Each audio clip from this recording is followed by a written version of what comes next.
Dancers have a lot to balance. From their pirouettes to their jumps, a dancer's performance is a direct result of hard work and motivation. So where does food fit into this? There's a lot of myths and a ton of antiquated ideals about what a dancer's diet should look like. I'm Rachel Fine, registered dietitian nutritionist and founder of To The Point Nutrition, and I'm here to dispel those. Cristina, if you don't mind, I'd like you to reintroduce yourself for me to everybody who's tuning in now. Yeah, let's do that. So I was a professional ballet dancer. I graduated from Talent Ballet School, which is the biggest ballet school here in Estonia, and did my 8 years of professional training there, and then went straight into company life, where I danced for 12 years with the Estonian National Ballet. And then at the age of 30, I kind of had this inner feeling already boiling for a couple of years that it was my time to take another path. So I decided to leave. There was multiple other reasons as well, which we will probably get into. But I was always the kind of person that for some reason thought that if I were to stop ballet, I should go into something completely different, something really unrelated to ballet. And now in hindsight, when I think back on it, I reckon that it may have had something to do with the fact that I knew that I was going to miss the ballet world. So I thought that it would be best if I just took a big step aside. So I finished my last season, and I had decided to go into real estate. So I was trying to think of something that would involve things that I couldn't really do in ballet, which was, for example, lots of in-person communication with people, and like the financial aspect of things and the sales aspect of things. So I thought that I was going to be really into that. Well, it turns out that I wasn't. I found that out pretty quickly. And I knew it deep inside. But, you know, us as ballet people, I was determined to kind of still give it a go, regardless of already knowing it. So I was like, I cannot just be in it for 2 months and then say, okay, I'm leaving now. So I did push through for about 8 months in the end.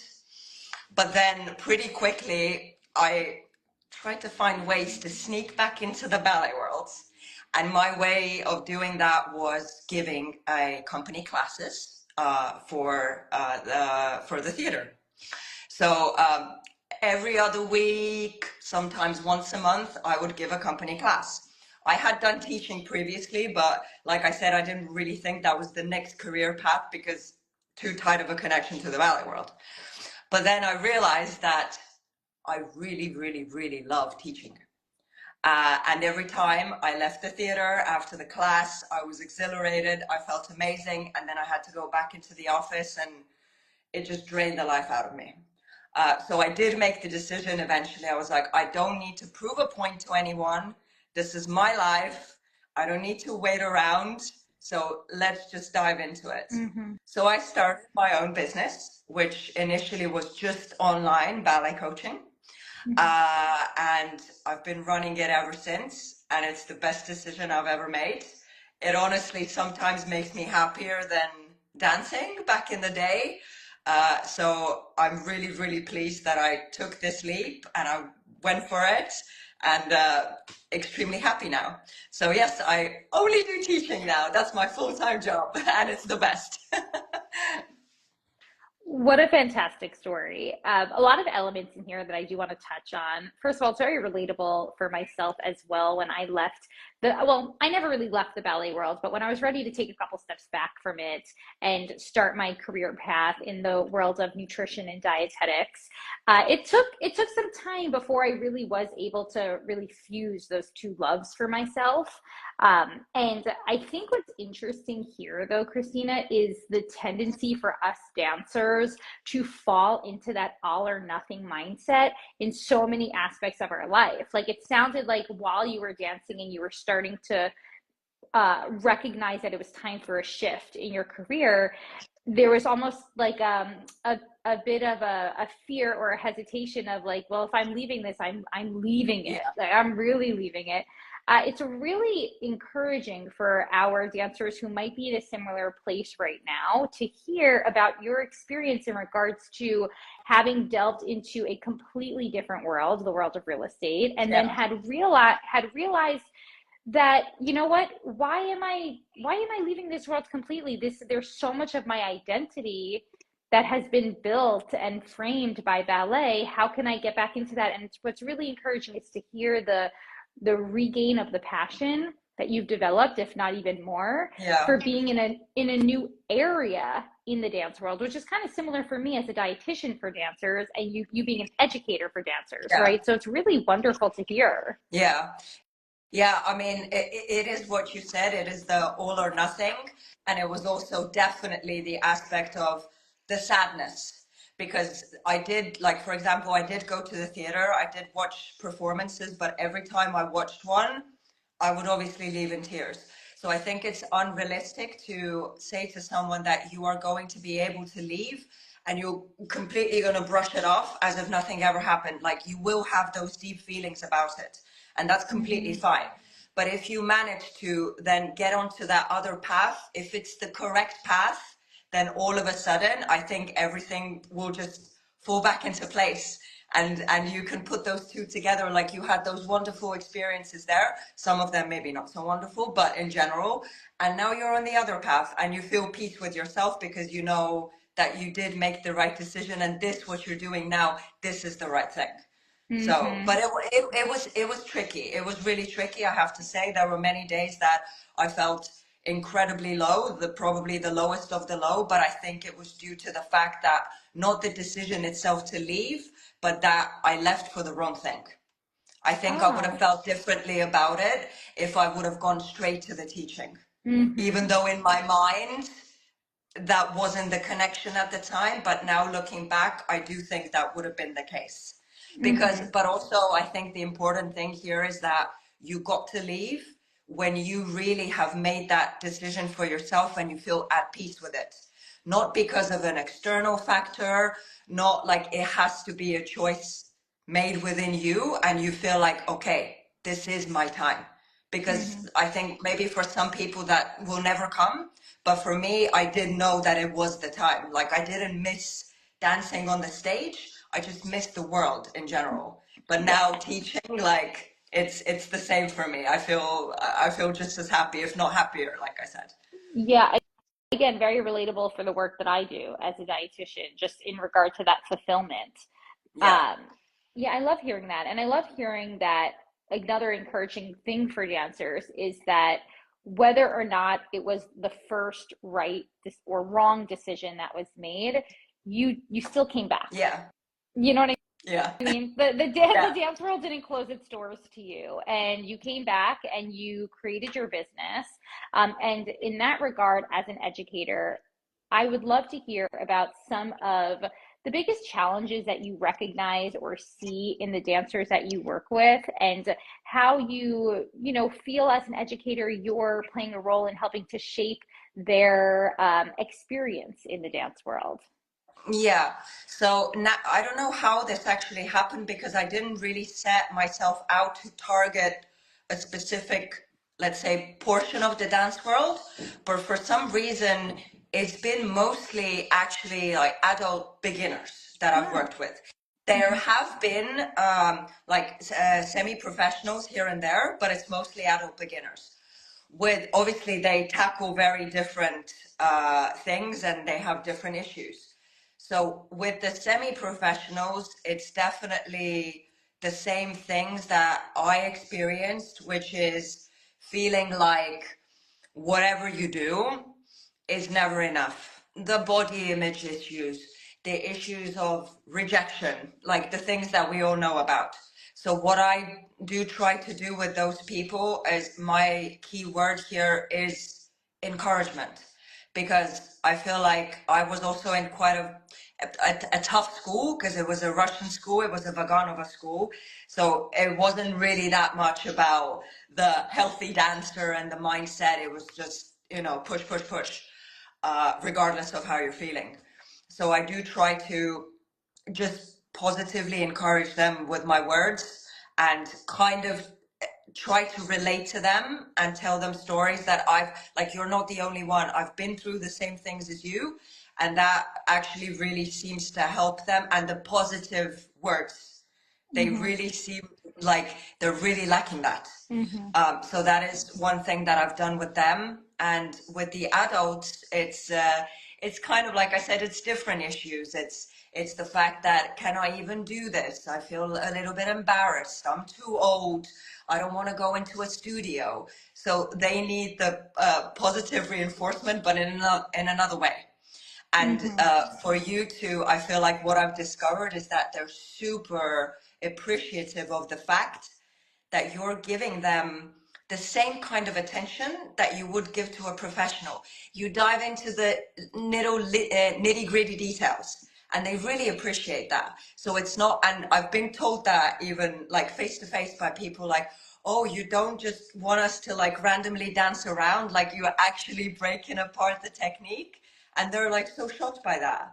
And they like really appreciate it. So that's something I try to do with them, that I do give them exactly the same amount of attention that I would do a professional. Obviously, the outcomes will be slightly different, but that's not the point here anyway. The point is the thing that I'm able to give to them. Mm-hmm. But yeah, there's different issues. But mostly, unfortunately for me for now, well, not unfortunately, but they have been adult beginners. I really don't know how this happened. So there's just been like maybe three in total that were one girl that was trying to get into a company, and then ones that are still too young to be thinking about that, but are on that path. But everyone else is an adult, like adult beginner specifically. So yeah, but it's wonderful. It's really Yeah. great. Yeah. Yeah, it's really Yeah. nice. No, that's really a very interesting. That's why I wanted to talk to you, because I think that the adult beginner ballet world has become Yes. increasingly popular and on demand, right? The more that ballet has taken up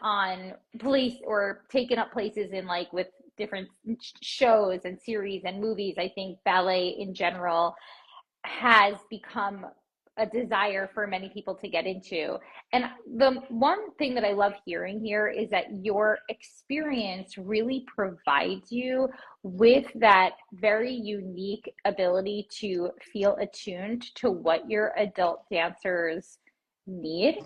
You know what I Yeah. mean? I think that it is coming for some educators of adult dancers to maybe just kind of give steps for them to try and figure out on their own. And the fact that you are breaking it down and giving that education, that's really incredible. And I love hearing that. And I would just love for any educators who are listening to our chat to really take that home with them too, in regards to, it can be a learning process no matter the age. Yeah, exactly. And also, they do love the fact that you put together that those nitty-gritty details which are necessary Mm, if anyone wants to get to a good level at ballet, as we all know, but you combine that immediately with little artistic nuances. They may be really small, like you take that, tell them to take that one extra breath before they go into like a port de mm-hmm. bras, but they really do appreciate that. And I was very, very pleasantly surprised, I have to say, about, even in my tiny country, population like 1.5 million people, how many people want to do ballet, adults? Because I was living in my bubble. I had no idea. Yeah. I thought that there was no one out there from adults wanting to do ballet. And then all of a Yeah. sudden there's this big community. I was like, oh my goodness, this is so great. This is Yeah. so great. Yeah, Yeah.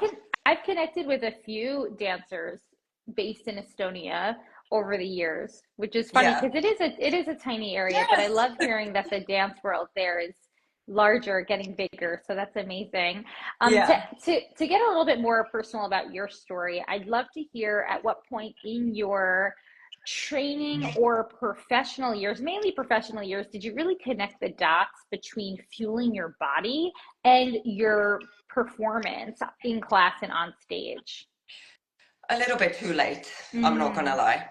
So, mm-hmm, because, like I said, it was a Russian style school that I was trained in. Nutrition was Not something that was spoken about at all. Some Hmm. terrible advice was given.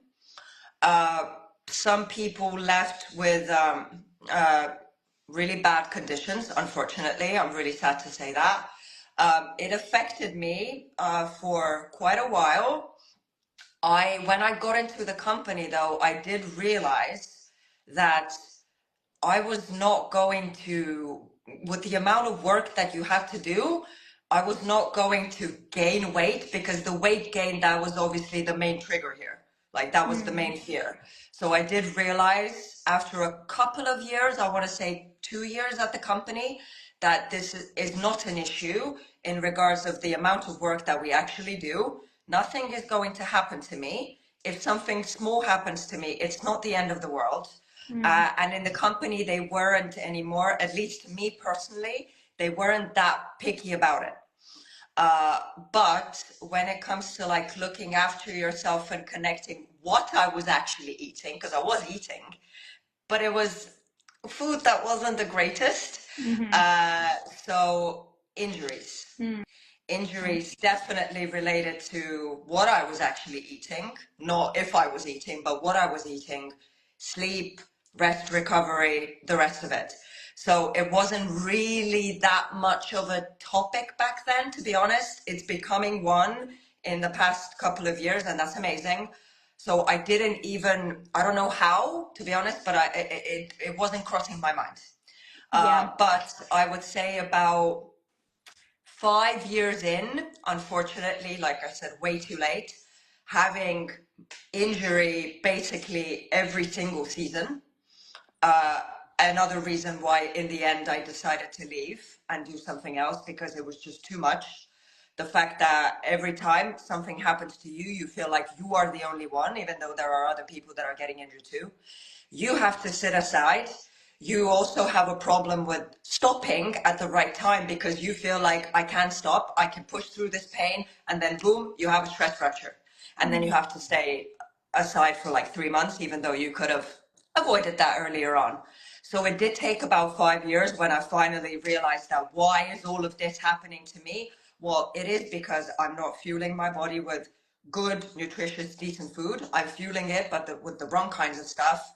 I was drinking like gallons of Coke Zero, which is Mm. disastrous, just to like keep me going. I thought that was the thing that was gonna keep me going. Bad sleeping habits. So it took way too long. I'm really sad to say that, but I'm not gonna sugarcoat it. But then Yeah. the last years, it was better, but I feel like the damage kind of had already been done, because the injuries did keep happening. And also in my case, it was the fact that I didn't understand proper technique that my body was capable of doing. Like the overturning out and all of that from school years, it took me too long to realize that I don't actually have to do that. And Yeah. I have my own ways, and that's fine. Yeah, yeah, and you raise a really good point here in regards to so many facets of our well-being is involved when we're talking about what that healthy actually means. Rest, nutrition, recognizing the need for recovery is super important. Recognizing that we all have individual needs Yeah. is very important.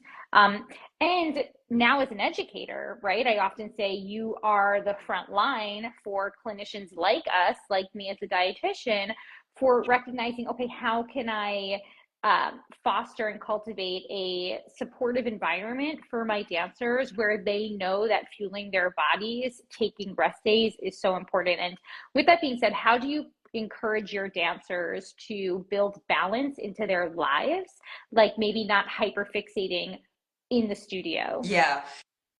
It is tricky, because I think that everybody, I've even noticed this actually with the adults, that when they have this ballet mindset and they've decided that I want to do ballet, they do seem to be fixated on the fact that I have to work all the time, incredibly hard, and rest equals laziness.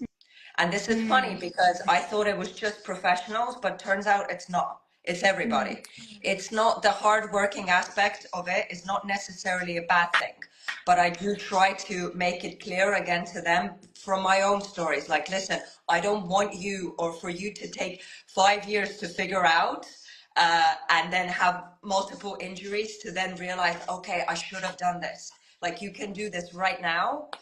But the main barrier here to break is the laziness, the rest days equals being lazy. And it's really difficult to get that into somebody's head. They really resist. They resist. But if you kind of, like, you don't have a full-on conversation about it, because then I feel like then they over fixate on it in a different way. So you kind of throw little details in here and there, and then eventually they do seem to realize. They do seem to realize. But I've noticed that you can't have a full-on conversation necessarily about it, because then they're kind of like, as we all do, but that's not the case for me. Like, I'm different, it's not going to happen to me.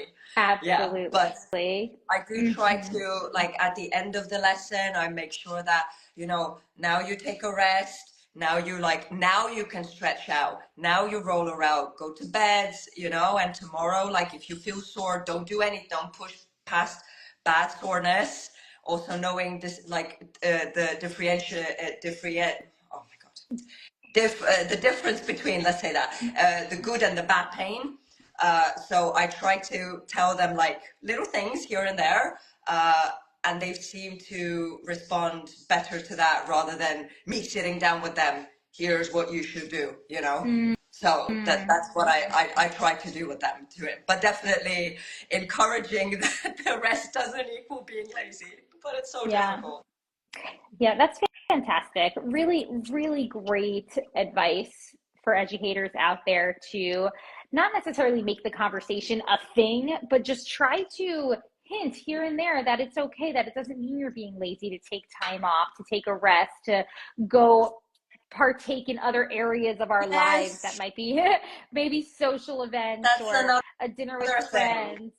That's another Absolutely. thing, but it's like everybody, I mean, I've listened to your lives before, and everybody seems to in the end say the same thing, that, and I'm not gonna get tired of saying it, it is the balance. Yeah. Like, I know that if you're a professional, obviously you do need to, like, again, let's not sugarcoat, you will need to make some sacrifices, but try your best to have other things going on in your life as well. Social events, nature, play other kinds of sports, something that you enjoy without the fear of, am I going to get massive quads now when I go for a little jog, or when I go, I don't know, rollerblading, because those are the things that you're being told as a kid in a professional ballet school, like ballet, nothing else. You can't do anything else. So that's the thing you need to, again, try to reroute out of the people slowly, step by step. Yeah.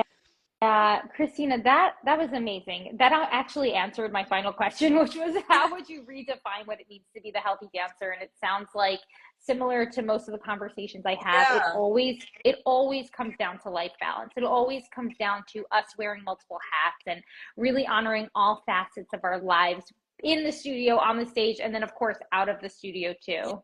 Yeah, because you've been given this amazing life with the endless possibilities. Like, of course, you focus on your main job, but don't be afraid to participate or partake in other areas of life, or, like I said, play another sport that you really enjoy. Like, nothing is going to happen to you in terms of your body changing if you do it like once a week, like you can't just be tunnel vision all the time, hyper focused on just the one thing. At some point it will drain you out. Maybe not in the beginning, but at some point it will, or you will think back later on and you will regret it, and we don't want that. Yeah, Cristina, you've given us such beautiful insight today. Thank you so much. It was such a pleasure to connect with you. Thank you for having me. I really like I love what you do, and I watch your lives all the time, and I wish you the best of luck, honestly, and I'm so grateful that you had me on. I really appreciate it. Likewise. Likewise, I appreciate you, and we'll stay connected, okay? Yes, definitely.